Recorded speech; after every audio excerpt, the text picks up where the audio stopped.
खबर तफसील से। तेलंगाना राष्ट्र समिति के कारगुजार सदर के तारक रामाराव यानी केटीआर ने बीजेपी क़यादत और मरकजी हुकूमत को तनकीद का निशाना बनाया। इन्होंने बीजेपी को बकवास जुमला पार्टी करार दिया। वजीर आजम नरेंद्र मोदी को रैतु वृद्धि, जेपी नड्डा को झूठ का अड्डा करार दिया। केटीआर ने बीजेपी और मरकजी हुकूमत पर जमकर तनकीद की। केसीआर के खिलाफ किए गए रिमार्क्स की मजम्मत भी इस मौके पर उन्होंने की। मरकज पर रियासती फलाही स्कीमों पर अमल करने का इल्जाम लगाया। तेलंगाना में खानदानी सियासत के इल्जाम को मुस्तरद उन्होंने किया और बीजेपी में खानदानी हुक्मरानी की तफसील भी उन्होंने पेश की। भारतीय जनता पार्टी अनुकुन्नां गानी इक अदि भारतीय जनता पार्टी कादु, बीजेपी అంటే బక్వాస్ జుమ్లా పార్టీ. అది మాట్లాడితే చెత్త, పనికిమాలిన విమర్శలు, బక్వాస్ మాటలు తప్ప ఒక్కటంటే ఒక్కటి ఈ దేశానికి కానీ దేశ ప్రజలకు కానీ 7.5 ఏళ్లలో ఏ వర్గానికన్నా ఏమైనా చేసిండ్రా అంటే చెప్పుకునేందుకు వాళ్ళు చేసింది ఏమీ లేదు. గుండు సున్నా. హిందూ ముస్లిం అనే ఒక మత పిచ్చి పెట్టి హిందువులను ముస్లింలను వేరు చేసి ఏవో ఒకటి చేసి మొత్తానికైతే దేశంలో చిచ్చు పెట్టి 4 ఓట్లు వేయించుకోవాలనే బక్వాస్ జుమ్లా పార్టీ తప్ప వీళ్ళకి ఏం లేదు. జుమ్లా అంటే తెల్లారలేస్తే హమ్లా. అదేం హమ్లా?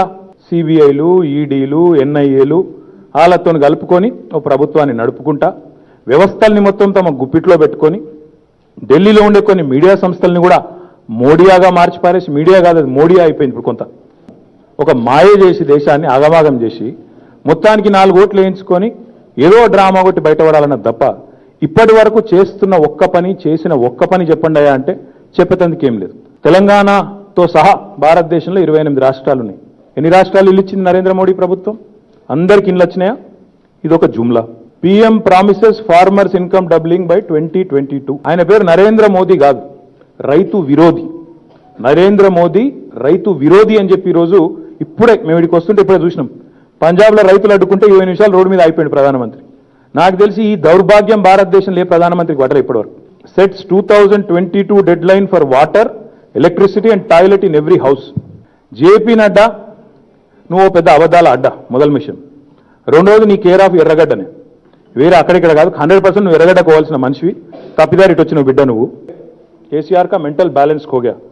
नड्डा जी मैं पूछना चाहता हूं आपसे, किसका मेंटल बैलेंस बिगड़ गया? बताओ, जरा सोच के बताओ.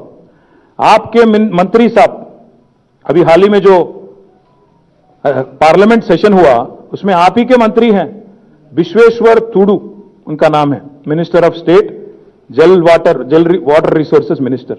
क्या जवाब दिया उन्होंने? There are no instances of corruption that have come to the notice in this projects. मैं నేను అడుగుతున్నా, नड्डा मेंटल बैलेंस किसका बिगड़ गया? आपका बिगड़ गया कि आपका मंत्री क्या नाम है उसका, विश्वेश्वर तुडू का बिगड़ गया? आप सोच लो, बता लो. सबका साथ सबका వికాస్ అట. నేను అడుగుతున్నా, దేశంలో ఎక్కడైనా చూపెడుదుపా వికాస్? మీ దిక్కుమాలిన పాలనలో సబ్కా సాత్ సబ్కా వికాస్ కాదు, సబ్కా సాత్ సబ్కా వినాశ్. 7.5 ఏళ్లలో మీరు చేసింది ఏంటంటే సబ్కో సత్యనాశ్, సబ్కో బర్బాద్ ఆప్కి సర్కార్నే కియా. మొత్తం ఈ రోజు వచ్చినట్టు నుంచి ఈ రోజు వరకు మీరు పెంచిన దిక్కుమాల 15% కేంద్ర ప్రభుత్వ ఉద్యోగులు. మేము 87% పెంచితే నువ్వు 15% పెంచినోనివి, నువ్వు వచ్చి మాకు నీతులు చెప్తావు. నిరుద్యోగుల గురించి కొట్లాడుతున్నావు. ఎందుకు చేస్తున్నాం ఈ జోనల్ ట్రాన్స్ఫర్లు? ఇప్పుడు మాకు పని లేకనా, పొద్దుపోకనా? జోనల్ ట్రాన్స్ఫర్లు చేస్తే ఎక్కడ ఎన్ని ఖాళీలు తెలుతాయి, ఆ ఖాళీలలో ఎట్లా భర్తీ చేయాలో పిల్లలకు నోటిఫికేషన్ ఇచ్చే ప్రయత్నం చేస్తుంటే దాన్ని అడ్డుకునేది మీరే, మళ్ళీ ఇంకోదికి నోటిఫికేషన్లు ఇస్తలేమని చెప్పి పంచాయతీ పెట్టేది మీరే. గిదా రాజకీయం, గిదా వ్యవహారం? దీనికోసం నువ్వు వస్తావు. వాడు గుండు వాళ్ళు కొట్టుకోకపోతే వాడిని పోలీసు వాళ్ళు ఆపితే ఆయన ఎవరు జడ్జి గారు జైల్లో పెడితే అదేదో మాకు సంబంధం ఉన్నట్టు. జడ్జి గారు కదా 14 రోజులు రిమాండ్కి ఇచ్చింది, మళ్ళీ ఇవాళ ఇంకో జడ్జి కాదు ఇచ్చిపెట్టమన్నాడట. సరే పిచ్చోళ్ళని అరగడ్డకు పంపుతామా లేకపోతే బయటకి ఇచ్చిపెడతామా ఆయన ఇష్టం, జడ్జి గారు ఇష్టం. కానీ కాకపోతే గుండు వాళ్ళకు కొట్టుకుంటే పోలీసు వాళ్ళు ఆపితే కూడా తప్ప. बीजेपी के कौमी सदर जेपी नड्डा ने बंडी संजय की गिरफ्तारी को लेकर केसीआर हुकूमत पर सख्त तनकीद की. उन्होंने कहा कि तेलंगाना में डिक्टेटरशिप चल रही है, जमहूरियत का खून किया जा रहा है. उन्होंने कहा कि खानदानी सियासत के खात्मे तक हमारी लड़ाई जारी रहेगी. गैर प्रजातांत्रिक तरीके से सरकार चल रही है. It is the most undemocratic government which is functioning. It is the last 2 days whatever has happened, it is a murder of democracy. ये प्रजातंत्र की हत्या है. जो पिछले 2 दिनों में घटनाएं घटी हैं और एक तरीके से डिक्टेटरशिप है, ऑटोक्रेसी है, तानाशाही है और यह सरकार आकंठ भ्रष्टाचार में डूबी हुई डायनेस्टिक रूल यहां पर चल रहा है, परिवारवाद चल रहा है, वंशवाद चल रहा है, जिसकी सैद्धांतिक रूप से भारतीय जनता पार्टी लड़ाई लड़ रही है और लड़ेगी और अंतिम समय तक लड़ेगी जब तक कि हम इस वंशवाद की सरकार को, भ्रष्टाचारी सरकार को, एंटी डेमोक्रेटिक सरकार को उखाड़ नहीं फेंकते हैं प्रजातांत्रिक तरीके से, तब तक ही हम लड़ाई लड़ेंगे। तेलंगाना हाईकोर्ट ने रियासती बीजेपी सदर बंडी संजय कुमार की अर्जी की जमानत को मंजूर कर लिया है। इस मामले पर अगली समाअत 7 फरवरी को होगी। वाज़ेह है कि बंडी संजय कुमार GO 317 को मनसूख करने का मुतालबा करते हुए करीमनगर में इतवार की रात एहतजाज कर रहे थे। तेलंगाना पुलिस की मुदाखलत के बाद इलाके में हालात कशीदा हो गए। पुलिस ने कोविड कवायद की खिलाफ वर्जी के इल्जाम लगाकर जागरण दीक्षा की इजाजत नहीं दी। इसी दौरान बीजेपी कारकुनों और पुलिस के दरमियान कशीदगी देखी गई। पुलिस ने बीजेपी लीडर को गिरफ्तार कर लिया था। पुलिस ने उन्हें अदालत में भी पेश किया और जिले अदालत ने बंडी संजय को 14 दिन की तहवील में दे दिया था। गिरफ्तारी के खिलाफ बीजेपी कारकुनों ने रियासत भर में एहतजाज किया। बीजेपी के कौमी सदर JP नड्डा भी हैदराबाद के दौरे पर रहे। हाईकोर्ट ने बंडी संजय को रिहा करने की हिदायत दी है। बंडी संजय की गिरफ्तारी के खिलाफ बीजेपी कारकुनों ने एहतजाजी प्रोग्राम मुनक्किद किया। तेलंगाना हुकूमत को तनकीद का इस मौके पर निशाना बनाया। बंडी संजय की गिरफ्तारी की मजम्मत की गई और साथ ही मुलाजमीन और असातिज़ा को तबादलों पर इंसाफ दिलाने तक जद्दोजहद जारी रहने का ऐलान भी किया। इस प्रोग्राम में मरकजी वजीर भी शरीक रहे। वहीं निजामाबाद रुकने पार्लियामेंट D अरविंद के खिलाफ एक और केस दर्ज किया गया है। रुकने पार्लियामेंट D अरविंद पर पुलिस की शबी को मुतासिर करने का इल्जाम है। आज खुद नोट लेने के बाद बंजारा हिल्स पुलिस ने D अरविंद के खिलाफ एक और केस दर्ज किया है। IPS ओहदेदारों के साथ गैर अखलाकी अल्फाज इस्तेमाल करने पर पुलिस ने केस दर्ज किया है। IPC के सेक्शन 294, 504 और 505 के तहत ये केस दर्ज किया गया है।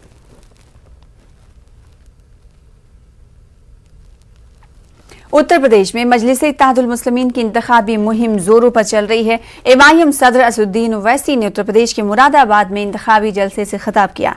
इस दौरान इन्होंने मुसलमानों को सिर्फ वोट बैंक की तरह इस्तेमाल करने वाली BJP और समाजवादी पार्टी पर सख्त तनकीद की। असदुद्दीन ओवैसी ने कहा कि हर तबके के लोगों ने अपना लीडर मुंतखब कर लिया है, मगर मुसलमानों ने अपना लीडर मुंतखब नहीं किया।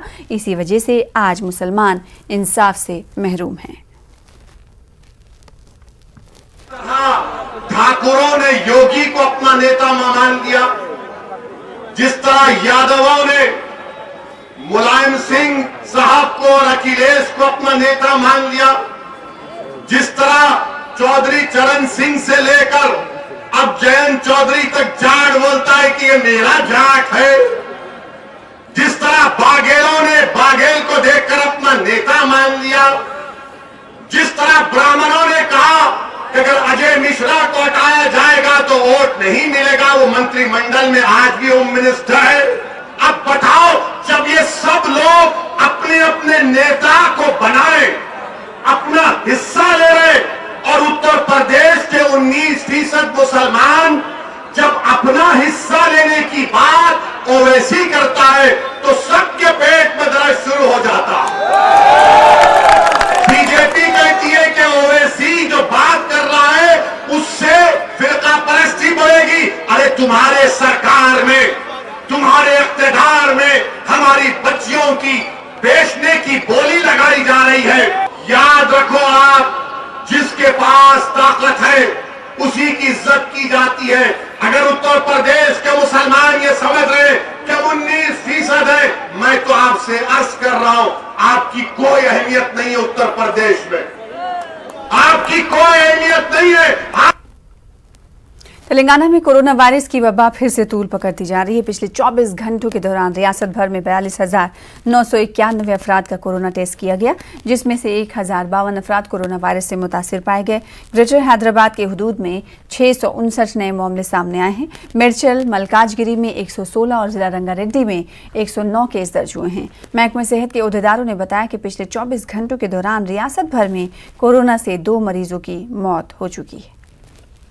उधर कोरोना से मरने वालों के अहले खाना को रियासती हुकूमत की जानिब से माली इमदाद फराहम की जा रही है। सुप्रीम कोर्ट के अहकामात के मुताबिक कोरोना से मरने वालों के अहले खाना को 50,000 रुपए की माली इमदाद देने का हुक्म जारी किया गया है। पहले मरहले के तहत KCR हुकूमत ने 3,817 अफराद जिनकी कोरोना से मौत हुई है, उनके अहले खाना को माली इमदाद का ऐलान हुआ है। दूसरे मरहले के तहत अब दोबारा दरखास्त दाखिल करने का हुक्मनामा जारी किया गया है। मी सेवा में दरखास्त दाखिल की जा सकती है। तेलंगाना हुकूमत ने गुज़िश्ता 4 साल में मुख्तलिफ किस्म की ट्रैफिक खिलाफ वर्जियों पर गाड़ियों के मालिकीन पर 2,220 करोड़ रुपए का जुर्माना आयद किया है। इस सिलसिले में रियासत भर में 4 साल के दौरान मुख्तलिफ अक़साम की गाड़ियों के खिलाफ 6 करोड़ 18 लाख मामला दर्ज किए गए हैं। गुज़िश्ता साल 2 करोड़ 22 लाख 55,363 मामले दर्ज किए गए और 877 करोड़ रुपए के जुर्माने आयद किए गए।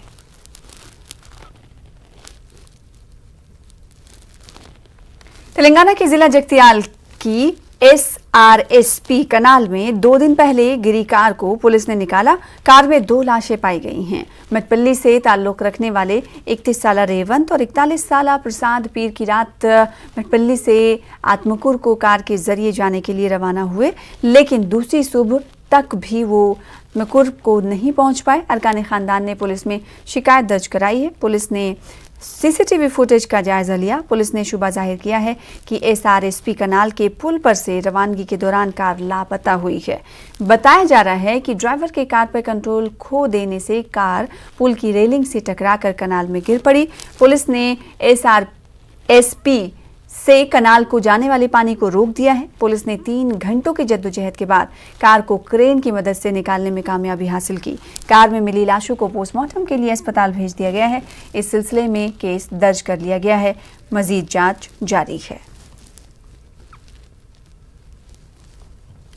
खबरें जारी रहेंगी, रुकेंगे छोटे से ब्रेक के लिए।